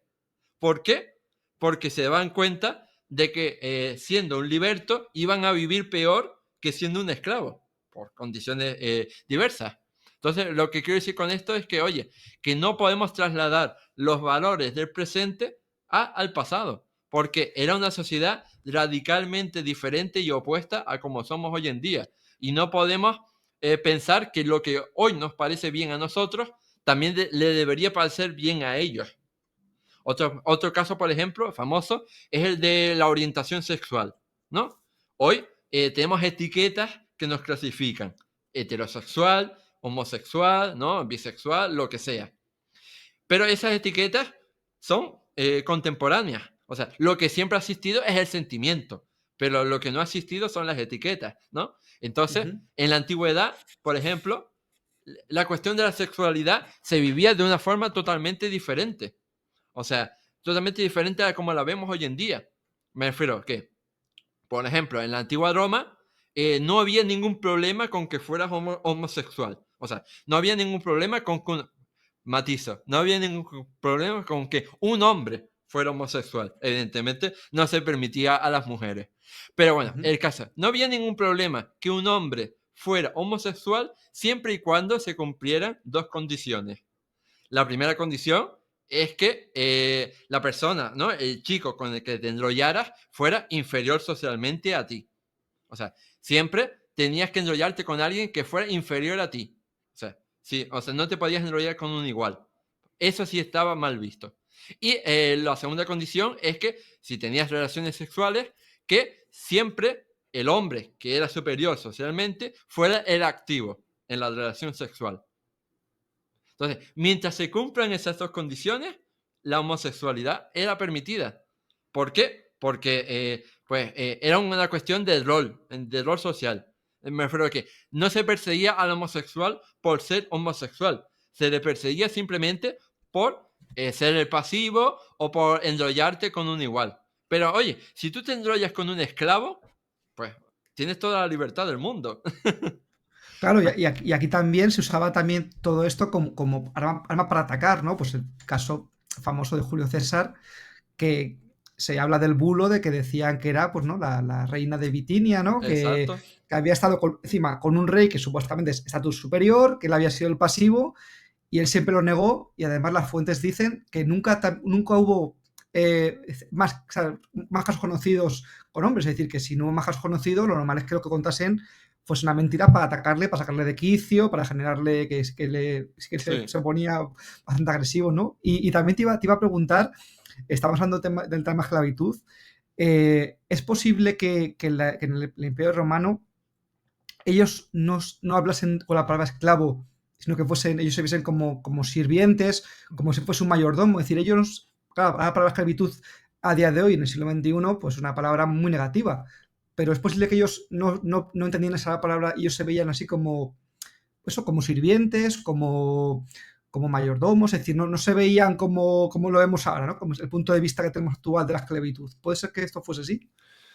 Pues aquí te diré una cosa, y es que, oye, yo no tengo una máquina del tiempo para viajar al pasado y para darme cuenta de lo que pensaba la gente, o sea, a ciencia cierta. O sea, la historia, o sea, me refiero, la historia que todos conocemos no es la historia verdadera en el sentido de que nunca, nunca vamos a poder acceder a la historia verdadera. O sea, porque por mucho que se investigue a Julio César, solo podríamos conocer de verdad a Julio César si viajáramos en el tiempo a conocer a Julio César. Qué buena De- sería esa máquina del tiempo, ¿eh? del resto, lo que hacemos los historiadores son reconstrucciones. O sea, tratamos de reconstruir el pasado para aproximarnos a la verdad. Pero Ujú. aunque creamos que estamos bastante aproximados a la verdad, nunca podremos llegar al 100%. Porque, ya te digo, para llegar al 100% tendrías que estar ahí. Entonces, nunca podremos llegar a conocer la historia completa. Siempre conoceremos un fragmento de la historia. Y un fragmento que pretende ser lo más riguroso y lo más verosímil y lo más creíble posible. Pero sigue siendo un fragmento. Muy buena respuesta, la respuesta que esperaba de un historiador, de alguien que no da una opinión sesgada, sino que da la opinión de lo que realmente acabas de decir, ¿no? Que al final la historia no la sabemos y al final es, pues eso, tener diferentes fuentes, ¿no? Supongo que te meten en una, tener varias fuentes y de ahí sacas pues lo que se piensa que es lo más cercano a lo que puede haber pasado, ¿no? Claro, o sea, los historiadores recurren a numerosas fuentes. O sea, recurren, por supuesto, a los textos, si los hay. Recurren a los textos, recurren a la epigrafía, ¿no? A las inscripciones epigráficas. Recurren a la arqueología, a todo lo que la arqueología puede brindarnos. Y en eso se incluye, pues, por ejemplo, cosas como la numismática, ¿no? Las monedas o todo tipo de cosas. Y a partir de eso reconstruyen la historia. Y, ¿no? Volviendo a lo que te contaba antes, por ejemplo, de Calígula. ¿Cuándo se descubre que la visión de Calígula que nos transmiten las fuentes es errónea, es equivocada? Pues cuando las investigaciones históricas y arqueológicas se dan cuenta de que no encajan las cosas. Porque te dicen, no, es que Calígula estaba loquísimo y como estaba loquísimo, pues se hizo autodivinizar en vida. Quería que lo trataran como un dios. Pero después investigas la historia, investigas la arqueología relacionada con Calígula, investigas sus monedas, tal, y en ninguna parte te encuentras ninguna prueba material de que Calígula se autodivinizó en vida. Entonces, como te permite, pues eso, criticar a estas fuentes y darte cuenta de cuándo te están mintiendo para crear un relato negro legendario. Pero aquí es eso, es hilar fino e intentar buscar, iba a decir la verdad absoluta no la tenemos porque no se puede tener, es que como te he dicho, es imposible, pero intentar que no nos contaminen, ¿no? Los relatos o las fuentes demasiado antiguas, como has dicho antes, que a lo mejor no están desfasadas, ¿no? Pues si te digo la verdad, todo lo que habla contigo me ha servido muchísimo. Ahora sí me considero un poquito mejor divulgador, o por lo menos voy a tener mejores herramientas para poder seguir trabajando. Lo veo un buen punto de partida. Ahora ya, pues, depende de mí seguir intentando pues, documentarme mejor, formarme un poquito mejor, no meter sesgos también de opinión del día de hoy, intentar separar todo eso. No va a ser fácil, porque, claro, al final la experiencia es un grado, todo es un proceso Claro. de mejora. Pero bueno, quería darte las gracias por este tiempo. Y ya para acabar, ya no te quito más tiempo, quería pedirte, en base a lo que hemos estado hablando esta hora y media, que lo que me has ido un poquito conociendo, las segundas preguntas que te he ido haciendo, y a lo mejor ya vas viendo un poquito por dónde voy o qué me gusta saber, qué preguntas me gusta hacer, si me puedes recomendar o proponer a la siguiente persona que tú crees que debería contactar para la siguiente entrevista que haga, quién crees que encajaría muy bien conmigo, con el tema de Roma, que me podría ayudar, que me podría arrojar un poquito de luz, que tú conozcas, que tú ya hayas, sepas que es una persona que, oye, que tiene fundamentos. ¿Quién crees que me podría venir bien para el siguiente episodio? Pues hay muchísima gente. O sea, afortunadamente, lo mejor que me llevo de mis 11 años como divulgador es la gente, tanto los seguidores como los compañeros, la gente maravillosa de divulgación histórica que he conocido. O sea, he hecho infinidad de amigos gracias a la creación de contenidos en Internet y bueno, te pasará a ti también. O sea, enseguida vas a empezar a hacer amigos y a ser compañeros de divulgación. Y yo creo que eso es algo maravilloso, porque al fin y al cabo, eso es otro consejo que te doy.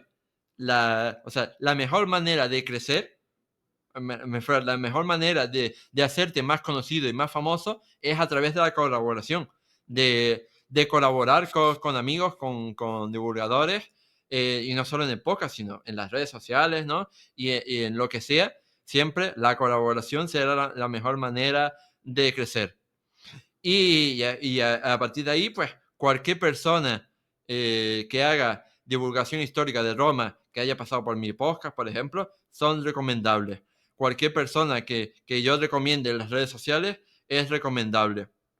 Así que, vamos, que no puedo quedarme con uno solo porque es que hay un auténtico océano de divulgadores históricos valiosos que están ahí dando el callo y haciendo divulgación histórica de calidad para mayor gloria de la sociedad española y el mundo hispanoparlante.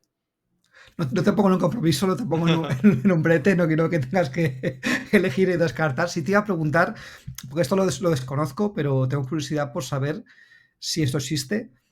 No sé si hay actualmente o lo ha habido algún tipo de evento, convención que se haga anualmente en el que se reúnan divulgadores, gente que esté interesada en el mundo de la historia, eh, no sé si presencial mucho mejor, eh, porque sería fantástico pues poder tener acceso a conocer, tomarse un café con más gente, pues poder hablar, o escuchar simplemente.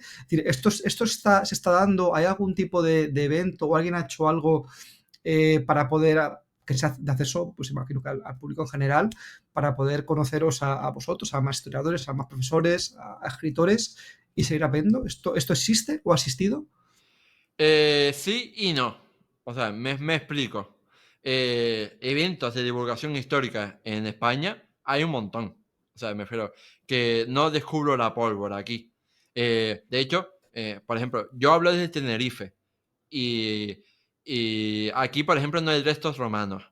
Pero en la península sí que hay restos romanos por todas partes. Entonces, muchas Ujú. veces en ciudades importantes para Roma, pues hay festivales, hay eventos de divulgación histórica. O sea, hace nada, por ejemplo, en Tarragona fue Tarraco Viva, que es un festival de divulgación histórica dedicada a la Tarragona romana. Pues hay un festival, se reúnen divulgadores, ¿no? Hacen eventos, charlas, tal y cual, ¿no? Sé que en muchas ciudades romanas de España hay eventos similares. Hay eventos así en León, hay eventos así en Cantabria, ¿no? Por todo el tema de las guerras cántabras. Vamos, hay infinidad de festivales, de divulgación y demás.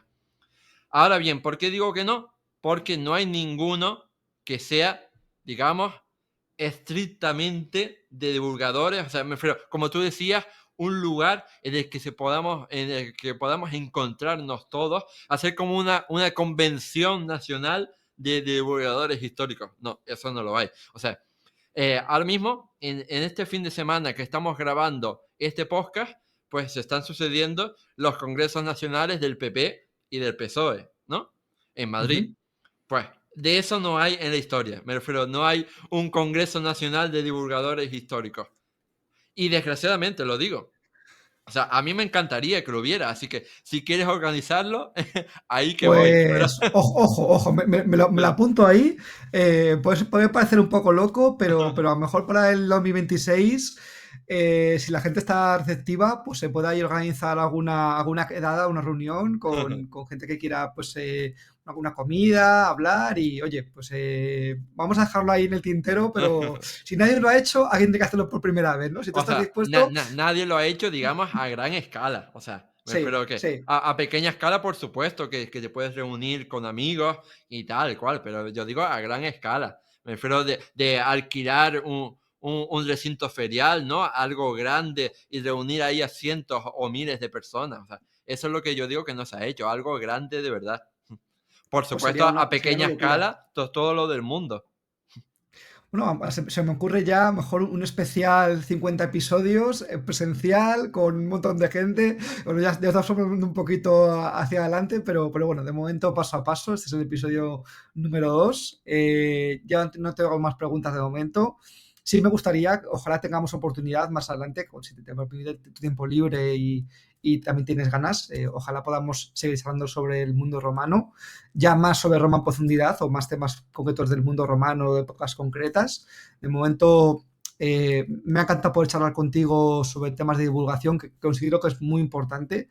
No solamente ponerte a hablar delante del micrófono, sino también saber de qué estás hablando, cómo te puedes documentar, cómo puedes llegar mejor a la gente, cómo lo puedes explicar mejor, hacerlo más atractivo. Creo que saco de esta conversación o que la escuche va a sacar unos conocimientos muy interesantes, porque a lo mejor gente también como yo, mi perfil, están también queriendo arrancar y esto les ayuda a dar el paso, a hacerlo lo mejor posible. Espero que sí. Y lo dicho, voy a darte las gracias, Oscar, por el tiempo que me has dedicado, vamos ya casi para 2 horas. Y te cedo la palabra para que tú ya, pues si quieres decir alguna cosa más para finalizar, te dejo que tú seas el que cierres. Como padrino de Ecos del Imperium, te dejo ahí la última palabra para que te despidas el episodio.